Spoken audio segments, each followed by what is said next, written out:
Hello everyone, welcome to electrical engineering skills. आज के session में हम लोग हमारे सुपर एमसीक्यू सीरीज का पार्ट 13 डिस्कस करने जा रहे हैं। आज के सेशन में हम लोग जनरेशन और उससे एसोसिएटेड जो टर्म्स आपको एग्जामिनेशन में पूछे जाते हैं वो हम लोग डिस्कस करने वाले हैं, और उसके साथ उसके एमसीक्यूज और उसके कॉन्सेप्ट्स को भी हम लोग आज के सेशन में डिस्कस करने वाले हैं। ध्यान में रखिएगा, ये आपके हमने यूपीसीएल जेईई के एग्जामिनेशन के लिए बनाया हुआ है सुपर एमसीक्यू सीरीज का पार्ट 13 है।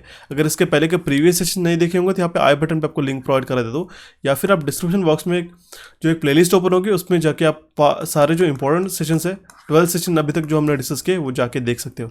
आज के सेशन में मेनली हम लोग इलेक्ट्रिकल पावर जनरेशन से रिलेटेड जो टर्म्स आती है मैं आपको बताने वाला हूँ। जो इकोनॉमिक्स से रिलेटेड जो टर्म्स आती है उससे रिलेटेड जो क्वेश्चंस पूछे जाते हैं, डेफिनेट से 1 से 2 क्वेश्चन एग्जामिनेशन में 100% आपको पूछे जाते हैं, वो हम लोग आज के सेशन में डिस्कस करने वाले हैं। तो चलिए हम लोग इस सेशन को शुरू करते हैं। देखिए, सबसे पहले तो हमें प्रीवियस सेशन का आंसर हमें डिस्कस करना होगा। The torque developed by single phase motor at a starting is, single phase motor का जो स्टार्टिंग में टॉर्क डेवलप होता है वो कितना होता है? वो रहता है हमारा 0, क्योंकि ये सिंगल फेज मोटर जो है हमारी सेल्फ स्टार्टिंग मोटर नहीं है। ठीक है, ऑप्शन डी इसका करेक्ट आंसर है। और ये क्वेश्चन हमने हमारे इलेक्ट्रिकल मशीन्स का जो सेशन लिया था, सेशन नंबर 12, हमने उसमें ये क्वेश्चन पूछा था, और इस क्वेश्चन का करेक्ट आंसर दिया। उन टॉप 10 स्टूडेंट्स के नाम है, सबसे पहले तो है Jayshree Krishna, Pramod Pal, Divya Prakash M, Jadeja Siddhraj Singh Gajubha, Rajeev Kumar, Divyansh Mishra, Shivansh Vaishya, Kajal Verma, Upadhyay ji and love touch. So shout out to you guys, you are the top 10 student जिन्होंने इस क्वेश्चन का हमें करेक्ट आंसर हमें कमेंट बॉक्स में कमेंट किया है। ठीक है, और अगर आप भी चाहते हो कि आपका नाम है मेरा नेक्स्ट सेशन में लूँ, तो सेशन के एंड में जो भी मैंने आपको क्वेश्चन पूछा है उसका करेक्ट आंसर आपको हमें कमेंट बॉक्स में कमेंट करना होगा। ठीक है, साथ साथ मैं आपको एक बार यूपीसीएल जेईई का एग्जामिनेशन बैटर रिवाइज कर देता हूँ। ऑब्जेक्टिव टाइप के क्वेश्चंस रहने वाले हैं आपके 200 क्वेश्चंस 200 मार्क्स के लिए। एक करेक्ट क्वेश्चन पे आपको 1 मार्क मिलेगा, और गलत मार्क करके आते तो 0.25 आपके डिटेक्ट कर दिए जाएंगे। ठीक है, साथ साथ आपको पता ही होगा हमारे जो नॉन टेक्निकल चैनल है कोचिफाई, उस पर हमने हमारे यूपीसीएल जेईई के लिए हमने सुपर एमसीक्यू सीरीज शुरू कर दिया है। ठीक है, उसका जनरल अवेयरनेस का 8 नंबर का सेशन अभी तक ये हो चुका है, वो आप प्लीज़ जाके देखिएगा। उसके लिंक मैं आपको यहाँ पे आई बटन पे प्रोवाइड करा देता हूँ। तो चलिए हम लोग इस सेशन को शुरू करते हैं। सबसे पहले तो हमारे जो इंपॉर्टेंट टर्म्स रहती है, जैसे डिमांड फैक्टर हो गया, डाइवर्सिटी फैक्टर हो गया, लोड फैक्टर, ये सारे मैं आपको डिटेल में समझा देता हूँ, और उसका सिग्निफिकेंस क्या है ये आपको मैं समझाते हुए चलता हूँ, सो दैट आपको जो एग्जामिनेशन में इस तरीके से क्वेश्चंस बनते हैं ये आपको कभी कंफ्यूज नहीं होगे। ठीक है, सबसे पहले तो हमें डिमांड फैक्टर को डिस्कस कर लेते हैं। डिमांड फैक्टर क्या है हमारा? ये हमारा maximum demand on the power system to the connected load. Connected load that means एक सिस्टम में, एक हमारे सिस्टम में कितने कनेक्टेड लोड है उसको हम लोग कहते हैं कनेक्टेड लोड, और मैक्सिमम डिमांड कितना है उस सिस्टम पे वो हम लोग उसी को हम लोग कहते हैं मैक्सिमम डिमांड या फिर पीक डिमांड। ठीक है, तो डिमांड फैक्टर का कभी फॉर्मूला पूछा जाए तो आपको क्या याद में रखना होगा? Maximum demand upon connected load, और इसकी वैल्यू कितनी रहती है ये कभी कभी एग्जामिनेशन में क्वेश्चन पूछा जाता है। ये हम लोग सेशंस इंपॉर्टेंट टर्म्स डिस्कस होने के बाद में कुछ इंपॉर्टेंट एमसीक्यूज को भी हम लोग डिस्कस करने वाले हैं। तो ध्यान में रखिएगा, डिमांड फैक्टर क्या है? ये एक रेशियो है मैक्सिमम डिमांड का to the power station to the its connected load, that means maximum demand upon connected load, ये रेशियो है हमारा डिमांड फैक्टर का। ठीक है, तो इसका जो वैल्यू रहता है वो ऑलवेज लेस देन 1 रहता है। Okay, and it is because the maximum demand on the power station is less than the connected load, क्योंकि कनेक्टेड लोड हमारे ज़्यादा रहते हैं और मैक्सिमम डिमांड हमारी कम रहती है, इसी के कारण डिमांड फैक्टर का वैल्यू जो है हमारा लेस देन 1 रहता है। और ये किसके लिए यूज़ होता है? एग्जामिनेशन ऐसा क्वेश्चन पूछा जाए तो ध्यान में रखिएगा, capacity of the plant equipment को फाइंड आउट करने के लिए हमारा ये डिमांड फैक्टर ये टर्म यूज़ होता है। ध्यान में रखिएगा, जो इसका रेशियो हो जाएगा maximum demand on the power station to its connected load. ठीक है, नेक्स्ट हमारा टर्म है एवरेज लोड, या फिर हम लोग कहते हैं एवरेज डिमांड। ठीक है, इसमें आपको क्वेश्चंस कैसे बनते हैं? देखिए, आपको कभी कभी कनेक्टेड लोड दिया जाता है, डिमांड फैक्टर पूछा जाता है, तो आपको मैक्सिमम डिमांड का वैल्यू भी गिवन रहता है। ठीक है, मान लो जैसे आपके पास एक कनेक्टेड लोड फाइंड आउट करना है तो आपके पास डिमांड फैक्टर और मैक्सिमम डिमांड की वैल्यूज़ दी गई रहेगी। इस तरीके से जो बेसिक न्यूमेरिकल्स आपको मैं कराने ही वाला हूँ आगे आने वाले स्लाइड्स में, ये आपको एग्जामिनेशन में पूछे जाते हैं। ठीक है, नेक्स्ट है हमारा एवरेज लोड या फिर एवरेज डिमांड। तो डेली एवरेज लोड का फॉर्मूला क्या हो जाएगा? That means average load occurring on a power station in a given period, day or a month is known as the average load. Average load क्या basically एक particular range of time में कितना हमारा load occur हो रहा है उस station पे। ठीक है, that means number of units kilowatt hour generated in a day. So हम लोग डिवाइड करेंगे उसको 24, डे है तो इसलिए 24 से डिवाइड कर रहे हैं, मंथली है तो हमारे पास number of hours in a month से डिवाइड करेंगे, ईयरली है तो 8760, ये नंबर ध्यान में रखिएगा, 8760 आवर्स से आपको डिवाइड करना पड़ेगा। ये हो गया हमारा एवरेज लोड। नेक्स्ट हमारे पास इंपॉर्टेंट टर्म आती है, ये इंपॉर्टेंट है लोड फैक्टर। लोड फैक्टर क्या है? ये हमारा रेशियो है average load to the maximum demand. ये आपको एग्जामिनेशन में ऐसे क्वेश्चन पूछे जाते हैं, load factor is the ratio of average load to the maximum demand, या फिर आपको ऐसा क्वेश्चन पूछा है maximum demand multiplied by load factor gives out the value of. तो ध्यान में रखिएगा लोड एवरेज लोड, इस तरीके से आपको अल्टरनेट करके क्वेश्चंस पूछे जाते हैं और 100% आपको एग्जामिनेशन में इस टाइप के 1 से 2 क्वेश्चंस आपको पूछे जाते हैं। ठीक है, जनरेशन टॉपिक से रिलेटेड। ठीक है, ये बेसिकली इकोनॉमिक्स का पार्ट आता है, बट ये मेनली क्वेश्चन पूछ रहे थे, वही हम लोग डिस्कस करने वाले हैं। जनरेशन से जो रिलेटेड डिफरेंट पावर स्टेशन रहते हैं उसके भी क्वेश्चन हम लोग कुछ 2 से 4 क्वेश्चन कवर कराएंगे, वो आपको मैं क्वेश्चन बैंक में प्रोवाइड करा दूंगा, सो दैट आपको जो मेनली क्वेश्चन पूछ रहे थे उसके ऊपर आप फोकस कर सको। ठीक है, और मैं ये भी बताना चाहता हूँ कि कुछ ड्यू सम हेल्थ कंडीशंस ये आपके जो क्लासेस है वो डिलेड हो चुके, बट डोंट वरी, आपकी क्लासेस कंटिन्यूड रहेगी और आपको before examination I will try to provide all of the sessions जो कि आपको इंपॉर्टेंट रहने वाले आने वाले एग्जामिनेशंस के लिए। ठीक है, उसकी आप चिंता ना करें। लोड फैक्टर का क्या है रेशियो, ये हमारा average load to the maximum demand है। ठीक है, इसी का हो गया हमारा, इसको हम लोग क्या कहते हैं लोड फैक्टर। और अगर हमारा प्लांट जो है ऑपरेशनल में टी आवर्स के लिए, तो हमको टी न्यूमरेटर में मल्टीप्लाई करना पड़ेगा, डिनोमिनेटर में मल्टीप्लाई करना पड़ेगा। ठीक है, तो एवरेज लोड इंटू टी करेंगे तो क्या हो जाएगा, हमारा यूनिट जनरेट हो गया हमारे टी आवर्स में, और मैक्सिमम डिमांड इंटू टी, ये तो हमारा एज इट इज रहेगा। एक पर्टिकुलर फाइनाइट आवर्स के लिए पूछा तो ये हो जाएगा हमारा लोड फैक्टर इसके लिए। ठीक है, ये भी हमारा वैल्यू रहता है हमारा लेस देन 1, क्योंकि हमारा जो it is because of higher load factor means the lesser maximum demand. जितना हमारा लोड फैक्टर हमारा ज़्यादा रहेगा उतना हमारा मैक्सिमम डिमांड कम रहेगी। उसके कारण क्या होता है कि हमारी जो स्टेशन की कैपेसिटी है इस तरीके से सिलेक्ट की जाती है कि वो हमारा मैक्सिमम डिमांड जो रहता है वो उसको फुलफिल कर सके। ओके, दैट मीन्स हमारा मैक्सिमम डिमांड अगर लोअर रहेगा, ठीक है, तो हमारी कैपेसिटी जो रहेगी प्लांट की वो भी हमारी कम ही रहेगी, और उसके कारण जो है हमारी जो कॉस्ट ऑफ प्लांट है, ठीक है, कॉस्ट ऑफ प्लांट जो है हमारी वो रिड्यूस हो जाएगी। ये इसके लिए आपको इंपॉर्टेंट रहता है लोड फैक्टर, यही हमने यहाँ पे मेंशन किया है। ये it is always less than 1 because the average load is smaller than the maximum demand. ध्यान में रखिएगा, the load factor is use to know the overall cost per unit generated. Okay, overall cost per unit generate करने के लिए हम लोग पता करने के लिए लोड फैक्टर को यूज़ करते हैं। ठीक है, जितना हायर लोड फैक्टर रहेगा उतना ही हमारे less cost per unit generate रहेगी। ये इंपॉर्टेंट टर्म है लोड फैक्टर से रिलेटेड, ये ऑलवेज लेस देन 1 रहता है, ये ध्यान में रखिएगा। ओके, सो अभी हम लोग बढ़ते हैं हमारे नेक्स्ट फैक्टर की ओर, जो कि हमारा डाइवर्सिटी फैक्टर। डाइवर्सिटी फैक्टर का रेशियो क्या है, ये है sum of the individual maximum demand upon the maximum demand on the power station. ध्यान में रखिएगा, जो sum of the individual maximum demand रहेंगी वो हमेशा ज़्यादा ही रहेगी as compare to maximum demand on the power station. इसीलिए इसका फैक्टर का जो रेशियो रहता है वो ऑलवेज ग्रेटर दैन 1 रहता है। इंपॉर्टेंट है, क्वेश्चन ऐसा ही पूछ रहे थे काफ़ी बार commonly, diversity factor is always greater than 1, less than 1, तो ध्यान में रखिएगा it is always greater than 1। यही एक फैक्टर ऐसा है इकलौता कि ये डाइवर्सिटी ये ग्रेटर दैन 1 रहता है। जितना हमारा डाइवर्सिटी फैक्टर ग्रेटर रहेगा उतना हमारी lesser cost of generation power रहेगी, उतनी हमारी कॉस्ट ऑफ पावर जनरेशन की वैल्यू जो है, कीमत जो है वो हमारी कम रहेगी अगर हमारा डाइवर्सिटी फैक्टर ग्रेटर रहता है। तो रेशियो क्या है इसका, sum of individual maximum demand upon maximum demand on the power station. ठीक है, ये हो गया हमारा डाइवर्सिटी फैक्टर का रेशियो। चलो अभी हम लोग देखते हैं हमारा नेक्स्ट टर्म जो है plant capacity factor. Plant capacity factor क्या है, ये हमारा रेशियो है actual energy produced to the maximum possible energy that could have been produced during a given period. जितनी हम लोग एनर्जी प्रोड्यूस कर पा रहे होंगे upon maximum energy that could have been produce. ठीक है, एक्चुअल एनर्जी कितनी प्रोड्यूस की हमने टू द जितनी हम लोग मैक्सिमम एनर्जी प्रोड्यूस कर पा रहे होंगे, ये है हमारी प्लांट कैपेसिटी फैक्टर। और उसको हम लोग कैसे पता करते हैं, average demand multiplied bye T upon plant capacity into T. That means क्या हो जाएगा, हमारे average demand upon plant capacity हो जाएगी। एनुअल प्लांट कैपेसिटी फैक्टर पूछा है तो हमारा एनुअल किलोवाट आवर आउटपुट रहेगा upon plant capacity into 8764 number of hours in a year.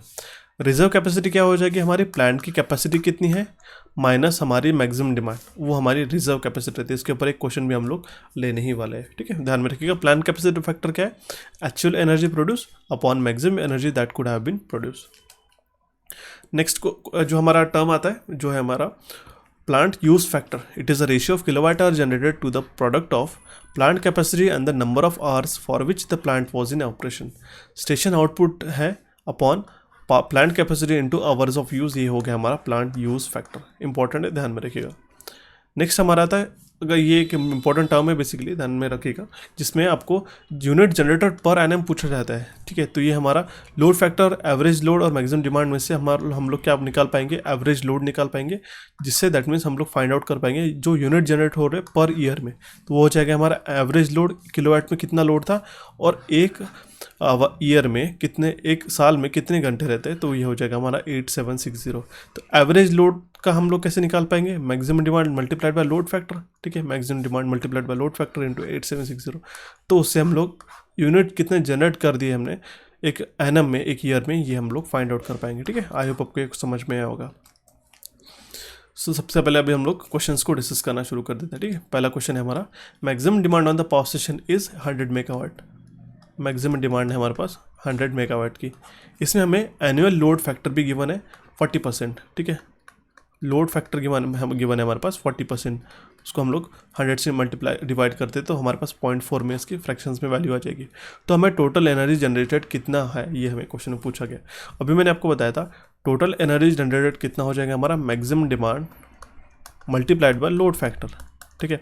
और कितने आवर्स रहते पर ईयर में, वो रहेगी हमारे 8760। ये 8760 कैसा नंबर आता है, 24 मल्टीप्लाइड बाय 365, ठीक है। आप करके देखिएगा 8760 आता है इसमें इंटू किलोवाट आवर।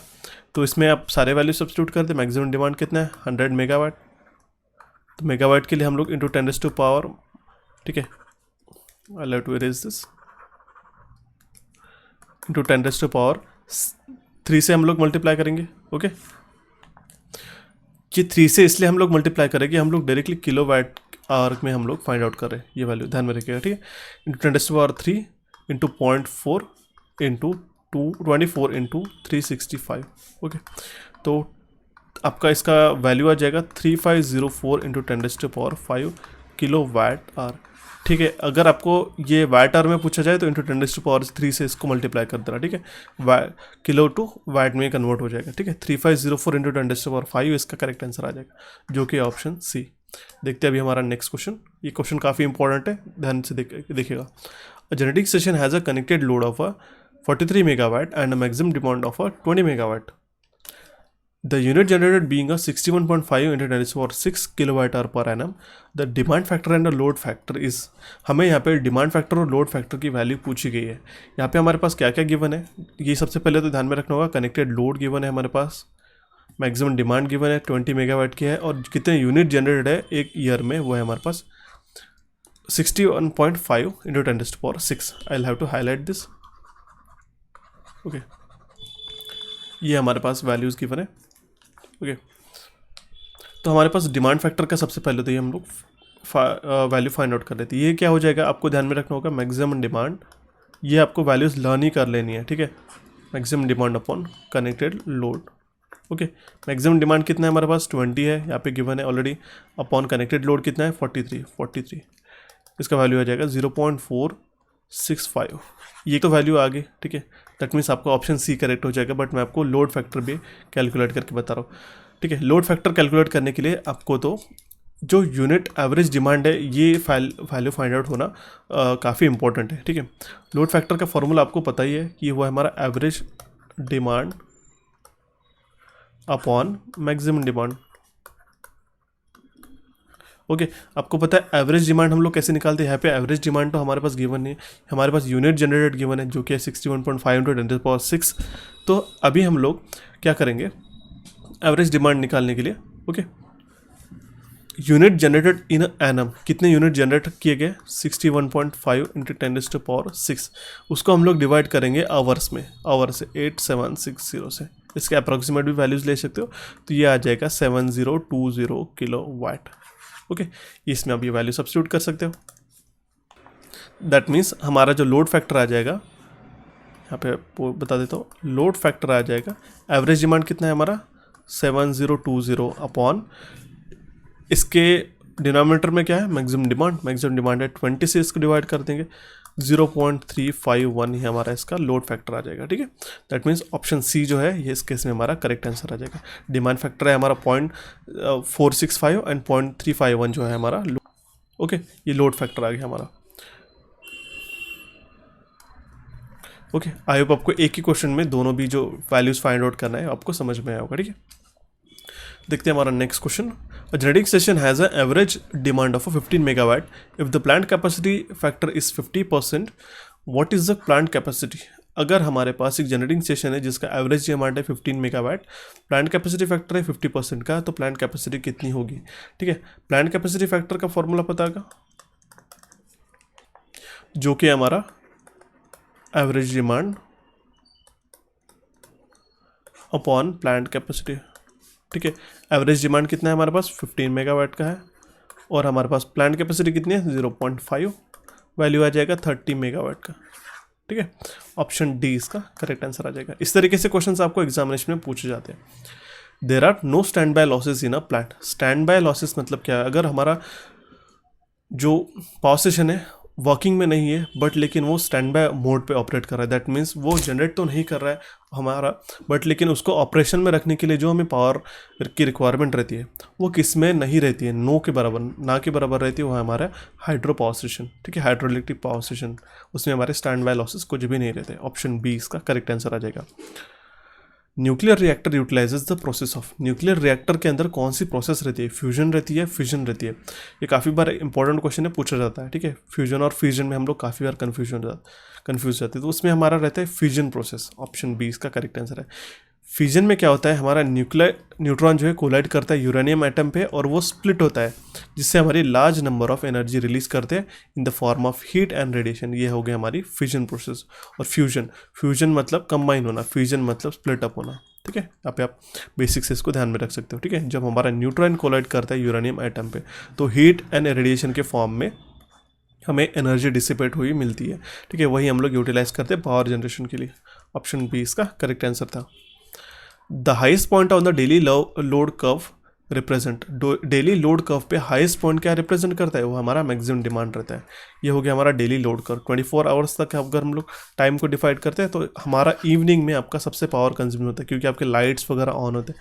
तो यही हो गया हमारा मैक्सिमम जो डिमांड है, ये हाईएस्ट पॉइंट पे हमें फाइंड आउट कर सकते हैं। ठीक है, यहाँ पे बेस लोड भी आता है, ध्यान में रखिएगा। ये हो गया आपका बेस लोड, ये आपका हो गया मैक्सिमम डिमांड। ठीक है, which of the following is equal to the area under the load curve. मैंने बताया था area under the load curve क्या रहता है? ये होता है हमारा एवरेज डिमांड। ऑप्शन बी इसका करेक्ट आंसर है। ये हो गया हमारा average demand. Okay, in a nuclear reactor the chain reaction is controlled by. Chain reaction हमारी किससे कंट्रोल होती है? न्यूक्लियर रिएक्टर के अंदर। ठीक है, आयरन रॉड, कैडमियम रॉड या फिर ग्राफाइट रॉड। तो ध्यान में रखिएगा, कैडमियम रॉड से हम लोग चेन रिएक्शन को कंट्रोल करते हैं। ठीक है, और वो किससे बने रहते हैं? ये इंपॉर्टेंट आता है।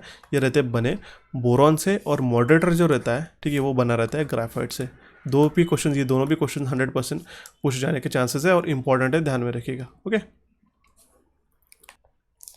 Next question is question number 9।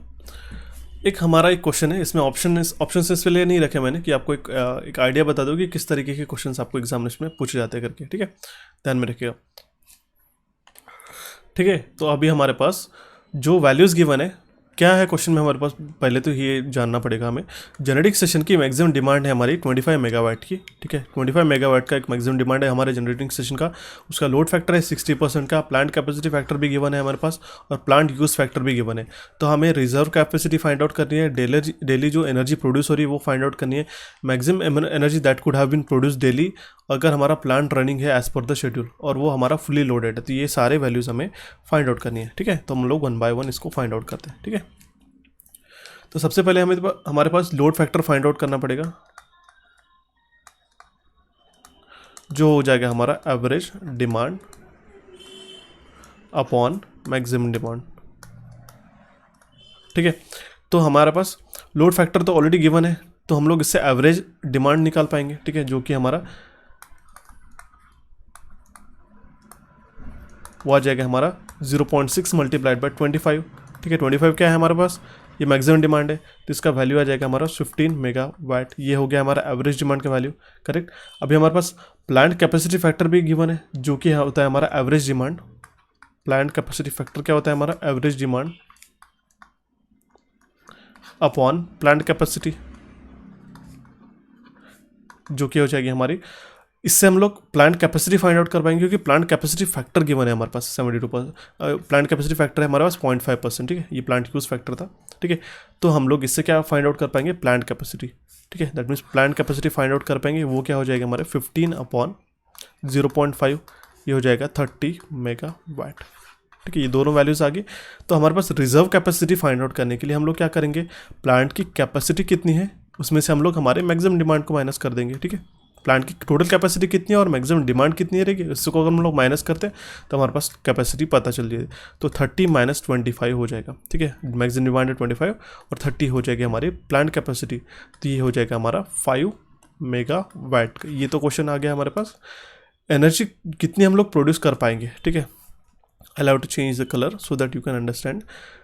तो एवरेज डिमांड से अगर हम लोग मल्टीप्लाई करेंगे कितने आवर्स है, ठीक है, तो हमारे पास कितना एनर्जी प्रोड्यूस कर जाती है ये हमें पता चल जाएगा। ठीक है, तो ये हमारे पास 24 मल्टीप्लाइड बाय हमारे पास कितना है, हमारे पास एवरेज डिमांड कितना आया 15 मेगावाट इंटू 15 से मल्टीप्लाई करना पड़ेगा। तो इसका वैल्यू भी आपके पास जाता है 360 मेगावाट आवर के अंदर इसका यूनिट आ जाएगा। ठीक है, क्योंकि एनर्जी की हम लोग बात कर रहे हैं। और हमारे पास जो लास्ट टर्म आ जाएगी, ठीक है, जो हमें क्वेश्चन में पूछी गई है, वो है हमारी maximum energy that could have been produce. ठीक है, डेली। तो इसके लिए हमारे पास एक फॉर्मूला लगेगा, एक्चुअल एनर्जी जो रहेगी हमारे पास, जो कि हम लोग प्रोड्यूस कर पाएंगे एक डे में, और अपॉन डिवाइड करना पड़ेगा प्लांट यूज़ फैक्टर जो कि हमारा 72% है। तो प्लांट यूज़ फैक्टर तो हमारे पास कितना है 360 है, एक्चुअल एनर्जी प्रोड्यूस है, और प्लांट यूज़ फैक्टर कितना है 0.72। ठीक है, तो 500 मेगावाट आवर पर डे इसका ये वैल्यू आ जाएगा। ठीक है, तो तीनों भी वैल्यूज़ आपको समझ में आएगी।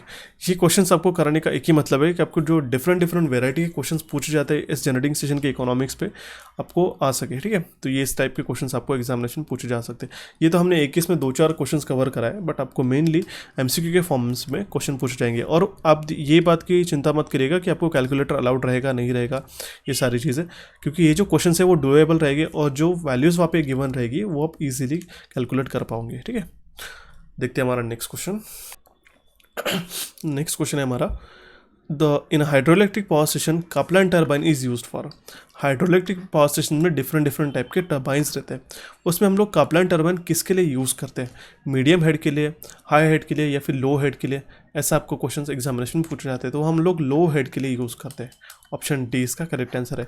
नेक्स्ट स्लाइड्स में आपको दिखाऊंगा, ये हो गया हमारा पेल्टन व्हील। ठीक है, आपको 100% ऐसा क्वेश्चन पूछा जाता है। पेल्टन व्हील ये हमारा टाइप ऑफ रिएक्शंस है, कौन सा टाइप ऑफ टर्बाइन है, ये इम्पल्स टाइप ऑफ टर्बाइन है। फ्रांसिस हमारा रिएक्शन आता है, कपलान भी हमारा रिएक्शन आता है। ठीक है, इस टाइप का ये जो व्हील को हम लोग कहते हैं पेल्टन व्हील। आपके अंडरस्टैंडिंग के लिए यहाँ पे मैंने इमेज डाल दिया है।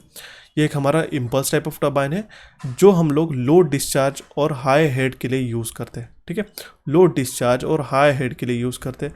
नेक्स्ट हमारा आता है, हमारा जो टर्बाइन है वो है हमारा फ्रांसिस, कुछ इस तरीके से फ्रांसिस है। ये हमारा रिएक्शन टाइप ऑफ टर्बाइन है, ये हम लोग मीडियम डिस्चार्ज और मीडियम हेड के लिए इसको यूज़ करते हैं।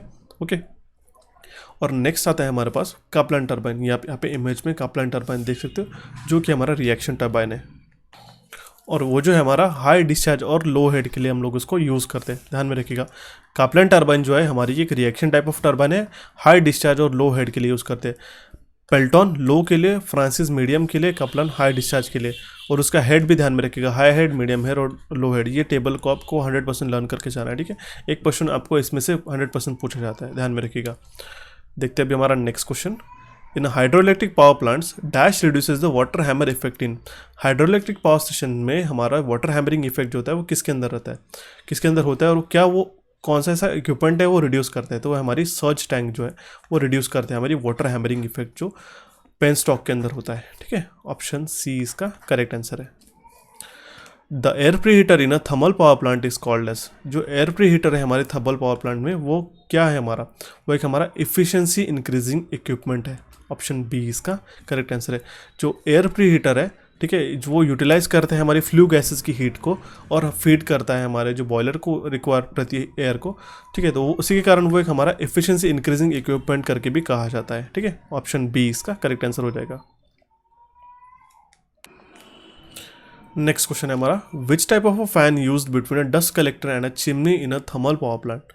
ठीक है, कौन सा हम लोग फ़ैन यूज़ करते हैं, डस्ट कलेक्टर और चिमनी में, ठीक है। फोर्स्ड रहता है या इंड्यूस्ड रहता है, फिर सीलिंग या फिर टेबल फैन रहता है, ठीक है। सीलिंग और टेबल फैन तो यहाँ पे इररिलेवेंट से ऑप्शन है, फोर्स्ड रहना चाहिए या फिर इंड्यूस्ड रहना चाहिए। तो यहाँ पे कहाँ पे बोला गया है, डस्ट कलेक्टर और चिमनी में, इन दोनों के बीच में कौन सा फ़ैन रहता है, तो वो रहता है हमारा induced draft. Induced that means जो इंड्यूस करता है, जो एयर को खींचता है, ठीक है।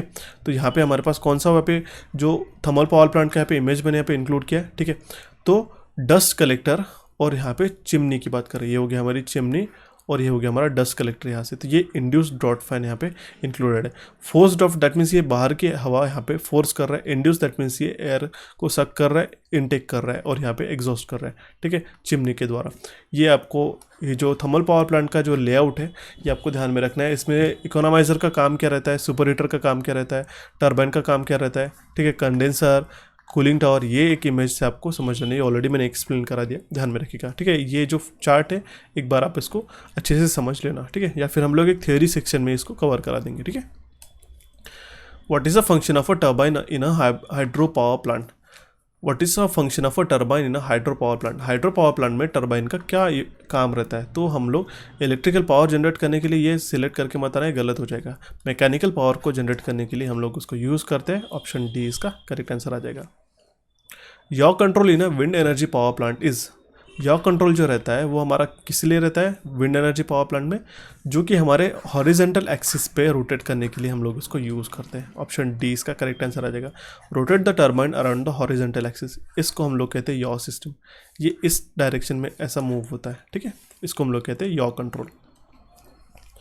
Hot reserve is defined as, hot reserve को हम लोग किस तरीके से डिफाइन करेंगे, reserve capacity which is not in service but in operation. एक जो रिजर्व कैपेसिटी है जो सर्विस में नहीं है बट वो ऑपरेशन में है, उसको हम लोग कहते हैं हॉट रिजर्व।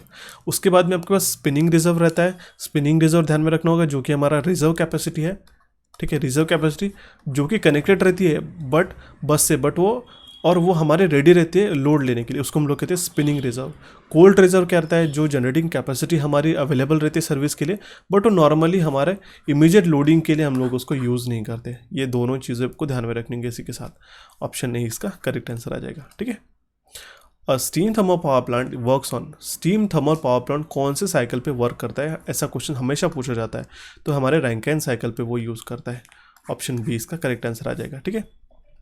जो रैंकिन साइकिल पे मोस्ट ऑफ जो हमारे पावर प्लांट और स्टीम टर्बाइन स्टेशन ये हमारे वर्क करते हैं। ये साइकिल्स और इसके एप्लीकेशंस का एक चार्ट है, यहाँ पे मैंने प्रेजेंट किया है, आपको इसको 100% एग्जामिनेशन के लिए पहले पढ़ के जाना होगा, ठीक है। नेक्स्ट क्वेश्चन है हमारा 1 kilo calories approximately equals to, 1 kilo calorie मतलब कितना होता है, तो है हमारा 4200 वाट सेकेंड्स, ऑप्शन ए इसका करेक्ट आंसर है। 1 किलो कैलोरी मीन्स होता है एक energy takes to raise the temperature of 1 kg of water by 1 degree centigrade, okay. 4200 watt seconds ये इसका ये करेक्ट आंसर आ जाएगा।